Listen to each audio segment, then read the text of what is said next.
ಓಂ ನಮೋ ಭಗವತೆ ವಾಸುದೇವಾಯ ನಮಃ. ಪ್ರೀತಿರಾಜ್ mini vlogs ಚಾನಲಿಗೆ ಎಲ್ಲರಿಗೂ ಕೂಡ ಸ್ವಾಗತ. ಈಗಾಗಲೇ ನಾವು ಶಿವರಾತ್ರಿ ಹಬ್ಬವನ್ನು ಪೂರ್ಣ ಮಾಡಿದ್ದೇವೆ.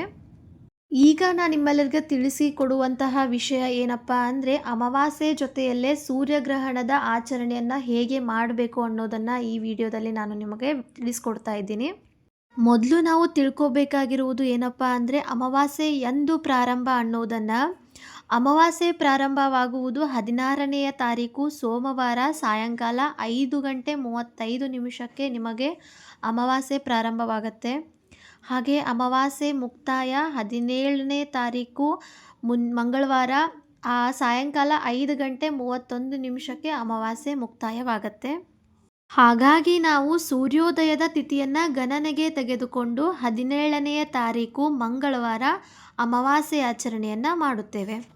ಈಗ ನಾವು ತಿಳಿದುಕೋಬೇಕಾಗಿರುವುದು ಏನಂದರೆ, ಅದರ ಜೊತೆಯಲ್ಲೇ ಗ್ರಹಣವು ಬಂದಿರೋದ್ರಿಂದ ಗ್ರಹಣದ ಸಮಯವನ್ನು ನಾನು ನಿಮಗೆ ಈಗ ತಿಳಿಸ್ಕೊಡ್ತಾ ಇದ್ದೇನೆ.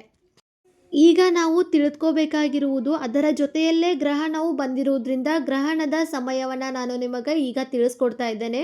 ಸೂರ್ಯಗ್ರಹಣವು 17ನೆಯ ತಾರೀಕು.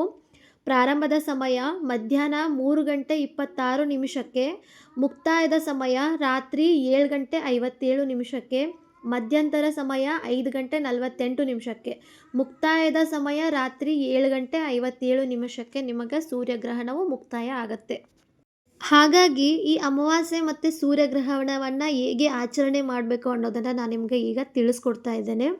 ಮೊದಲನೇದಾಗಿ ಸೂರ್ಯಗ್ರಹಣವು ನಮ್ಮ ಭಾರತದಲ್ಲಿ ಗೋಚರಣೆ ಆಗುವುದಿಲ್ಲ, ಗ್ರಹಣದ ಆಚರಣೆ ಕೂಡ ಇರುವುದಿಲ್ಲ. ಆದರೆ ನಾವು ತಿಳಿದುಕೊಳ್ಳಬೇಕಾಗಿರುವ ವಿಷಯ ಏನಪ್ಪ ಅಂದರೆ, ಜ್ಯೋತಿಷ್ಯ ಶಾಸ್ತ್ರದ ಪ್ರಕಾರ ವರ್ಷದ ಮೊದಲ ಸೂರ್ಯಗ್ರಹಣ ಆಗಿರೋದ್ರಿಂದ ಇದು ತುಂಬ ಪ್ರಾಮುಖ್ಯತೆಯನ್ನು ಪಡೆದುಕೊಂಡಿದೆ. ಇದು ತುಂಬ ಮಹತ್ವವನ್ನು ಹೊಂದಿರುತ್ತದೆ.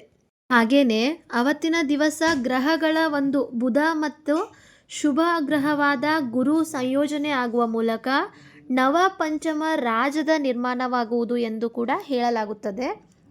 ಹಾಗಾಗಿ ನಾವು ತಿಳ್ಕೊಬೇಕಾಗಿರುವುದು ಏನಪ್ಪ ಅಂದರೆ, ಸೂರ್ಯಗ್ರಹಣವು ನಮ್ಮ ಭಾರತದಲ್ಲಿ ಗೋಚರಣೆ ಆಗುವುದಿಲ್ಲ ಅಂತ ಅಂದರೂ ಕೂಡ ನಮಗೆ ರಾಶಿ ಫಲಗಳ ಮೇಲೆ ಪ್ರಭಾವವನ್ನು ಬೀರುತ್ತೆ. ಈಗ ನಾನು ನಿಮಗೆ ತಿಳಿಸೋದೇನಪ್ಪ ಅಂದರೆ, ಅಮಾವಾಸ್ಯೆ ಮತ್ತು ಸೂರ್ಯಗ್ರಹಣ ಯಾವ ರೀತಿ ಅಂತ ಬಂದಾಗ, ಈಗ ನಾವು ಅಮಾವಾಸ್ಯೆಯನ್ನು 17ನೇ ತಾರೀಕು ಮುಂಜಾನೆ ಆಚರಣೆ ಮಾಡಿಬಿಡ್ತೀವಿ.